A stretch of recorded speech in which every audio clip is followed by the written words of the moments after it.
Topic है हिंदी आलोचना का उद्भव और विकास। हिंदी की विभिन्न विधाओं की तरह आलोचना का विकास भी प्रमुख रूप से आधुनिक काल से ही स्वीकार किया जाता है। आधुनिक काल से पहले आलोचना का जो स्वरूप था वो मुख्य रूप से संस्कृत काव्यशास्त्र की पुनरावृत्ति से हुआ करता था, लेकिन आज जो हिंदी आलोचना का स्वरूप है उसका आरंभ आधुनिक हिंदी साहित्य के साथ साहित्य में आधुनिक दृष्टि को भी साथ साथ लेकर हुआ है। हिंदी आलोचना का इतिहास रीतिकाल से थोड़ा पहले प्रारंभ होता है, ऐसा माना जाता है। कहते हैं कि हित तरंगिणी के लेखक कृपाराम हिंदी पहले काव्यशास्त्री थे, लेकिन हिंदी में काव्य रीति का सम्यक जो समावेश हुआ वो सबसे पहले आचार्य केशव ने किया, जिसका अनुकरण परवर्ती रीतिकालीन आचार्यों और लक्षणकारों ने किया। हिंदी आलोचना के विकास को हम निम्नलिखित भागों में विभाजित कर सकते हैं: भारतेंदु युगीन हिंदी आलोचना, द्विवेदी युगीन हिंदी आलोचना, शुक्ल युगीन हिंदी आलोचना और शुक्ल के बाद की आलोचना। भारतेंदु युग की आलोचना में इस युग के प्रमुख रचनाकार जो हैं वो बालकृष्ण भट्ट माने जाते हैं। साहित्य जनसमूह के हृदय का विकास है, ये इनकी आलोचना है। इस काल में आलोचना पत्र पत्रिकाओं के लेखों, टिप्पणियों और निबंधों में दिखाई देती है। हरिश्चंद्र मैगजीन, हरिश्चंद्र चंद्रिका, भारत मित्र, सार सुधानिधि, ब्राह्मण और आनंद कादंबनी जैसी जो पत्रिकाएं हैं उनमें बहुत लेख छपते थे जो देश की समस्याओं को उजागर करते थे, सोचने, विचारने और समाधान निकालने की प्रक्रिया पर बल देते थे। इस युग की आलोचना दृष्टि यहीं से विकसित हुई। भारतेंदु ने अपने नाटक विषयक एक लेख में नाटकों की प्रकृति, जनरुचि, नाट्यशास्त्र की प्रासंगिकता पर विचार किया, इसलिए भारतेंदु को हिंदी साहित्य का पहला आलोचक माना गया। भारतेंदु के कार्य को बद्री नारायण चौधरी प्रेमघन और बालकृष्ण भट्ट ने आगे बढ़ाया।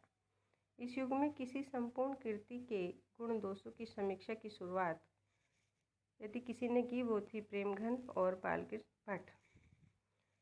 प्रेमघन जी ने आनंद कादंबनी के एक अंक में बाणभट्ट की कादंबरी की प्रशंसात्मक आलोचना की और एक अन्य लेख में बाबू गदाधर सिंह द्वारा बंग विजेता नामक बांग्ला उपन्यास के हिंदी अनुवाद की आलोचना करते हुए उपन्यास के अंतरंग और बहिरंग दोनों पक्षों पर विचार किया।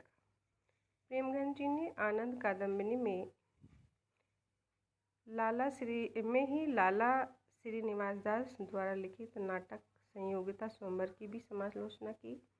संयोगिता स्वयंवर की समालोचना बालकृष्ण भट्ट ने भी सच्ची समालोचना शीर्षक से हिंदी प्रतीप में की।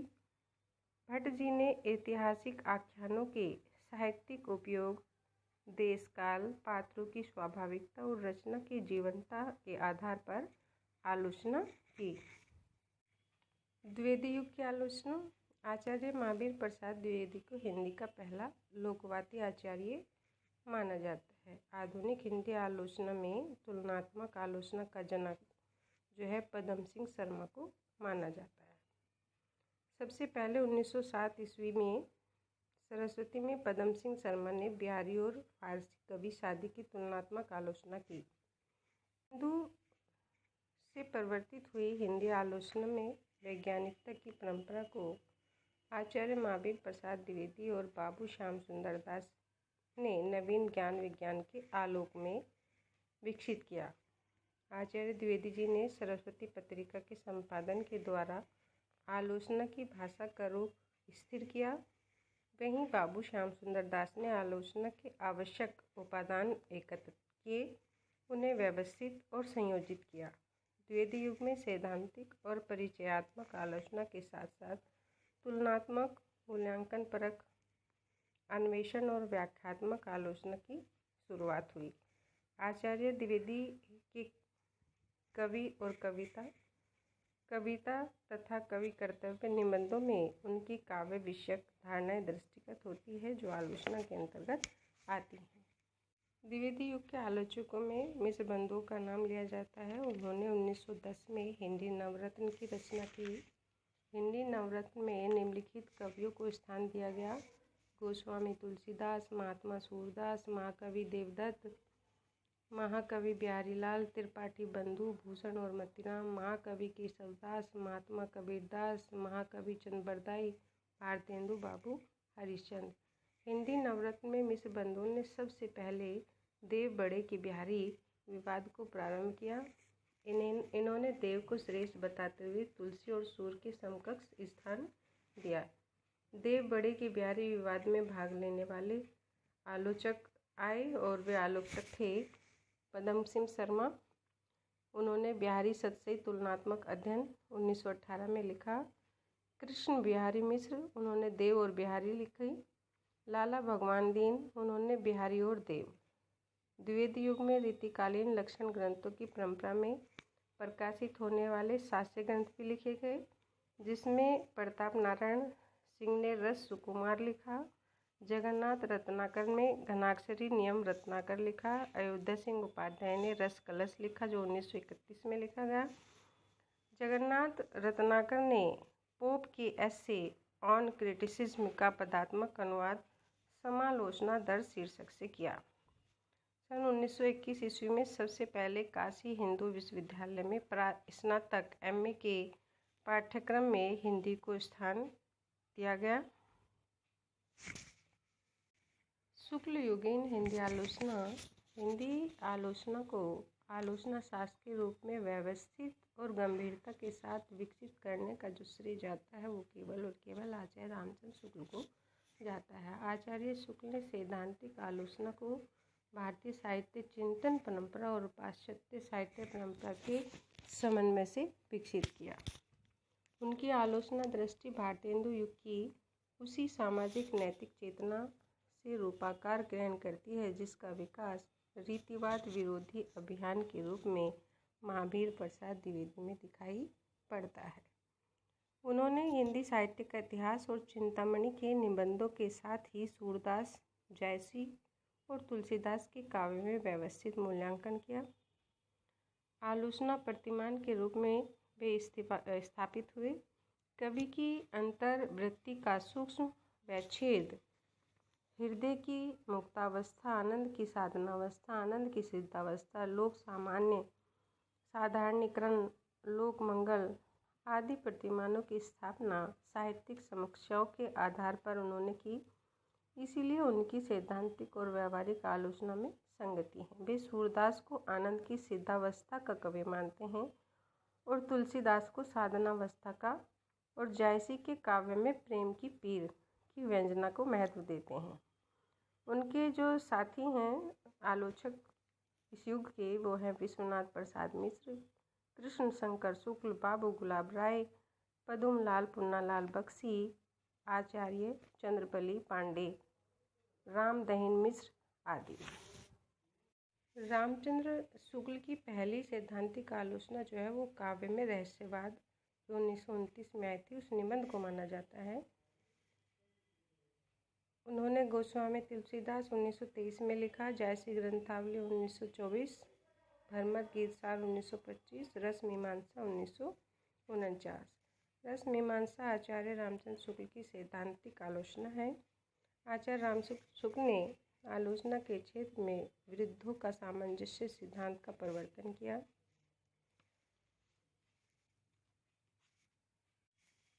सुमित्रानंदन पंत पहले छायावादी कवि हैं। इन्होंने छायावादी कविता के बचाव में आलोचना लिखी।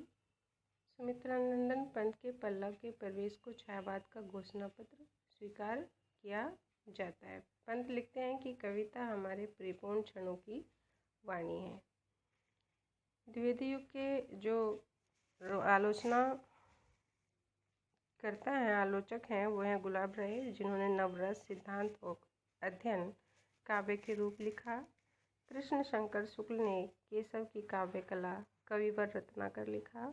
विश्वनाथ प्रसाद मिश्र ने काव्यांग कौमुदी, बिहारी की वाग विभूति, बिहारी वाङ्मय विमर्श, गोसाई तुलसीदास, हिंदी में नाट्य साहित्य का विकास आदि लिखे। पद्मलाल पूनालाल बख्शी ने लिखा विश्व साहित्य विमर्श आदि। शुक्ल के बाद की जो आलोचना थी उसमें आचार्य शुक्ल हिंदी आलोचना के शिखर पुरुष थे, लेकिन शुक्लोत्तर हिंदी आलोचना का जो विकास है वो शुक्ल जी की मान्यताओं के साथ जो है टकराहट से आरंभ हुआ। टकराहट का प्रमुख कारण था और टकराने वालों में छायावाद के प्रति सहानुभूतिपूर्ण रुख रखने वाले रचनाकार और समीक्षक। शुक्ल जी के समकालीन कवियों में प्रसाद, पंत और निराला प्रमुख थे, जिन्होंने छायावादी काव्य के साथ ही छायावाद के संदर्भ में शुक्ल जी के मान्यता और प्राचीन शास्त्रवादी साहित्य मूल्यों का प्रतिवाद किया। उन्होंने छायावादी काव्य रचना को समझने के लिए एक दृष्टि प्रदान की। पंत के पल्लव को छायावादी आलोचना के नए प्रतिमानों का पहला घोषणा पत्र कहा जाता है। शुक्ल के बाद आचार्य शांतिप्रिय द्विवेदी महत्वपूर्ण प्रभाववादी समीक्षक रहे। आचार्य नंद दुलारे वाजपेयी को समन्वयशील, स्वच्छंदतावादी एवं सौष्ठववादी आलोचक माना जाता है। नंद दुलारे वाजपेयी ने सबसे पहले छायावाद को मानवीय और सांस्कृतिक प्रेरणा के रूप में व्याख्यायित किया था।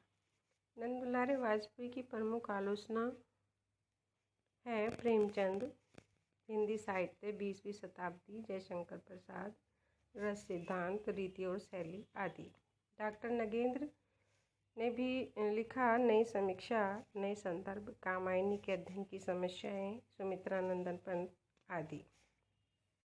हिंदी में मार्क्सवादी या प्रगतिवादी आलोचना, इसमें हिंदी का प्रथम मार्क्सवादी आलोचना में आलोचक के रूप में शिवदान सिंह चौहान को माना जाता है। शिवदान सिंह चौहान ने भारत में प्रगतिशील साहित्य की आवश्यकता 1937 शीर्षक निबंध को पहले मार्क्सवादी समीक्षा के रूप में प्रस्तुत किया।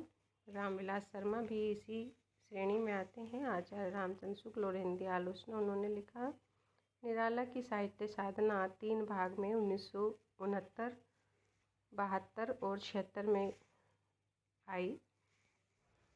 अमृत राय नई कविता, मुक्तिबोध, कामायनी एक पुनर्विचार, नई कविता का आत्मसंघर्ष तथा अन्य निबंध, नामवर सिंह हिंदी के विकास में अपभ्रंश का योग, दूसरी परंपरा की खोज, आलोचक के मुख से आदि आलोचनाएं लिखी। नई समीक्षा में अज्ञेय का नाम लिया जाता है। नई समीक्षा आधुनिक भावबोध से संपृक्त थी। नई समीक्षा आज के परिवेश में व्याप्त विसंगति, तनाव, असहायता आदि को प्रस्तुत करती है। अज्ञेय ने त्रिशंकु, आत्मनेपद, भवंती आदि आलोचनाएं लिखी। रामदरस मिश्र ने हिंदी समीक्षा के स्वरूप और संदर्भ लिखा। हिंदी आलोचना का इतिहास भी उन्होंने लिखा और भी अन्य उन्होंने आलोचनाएं की।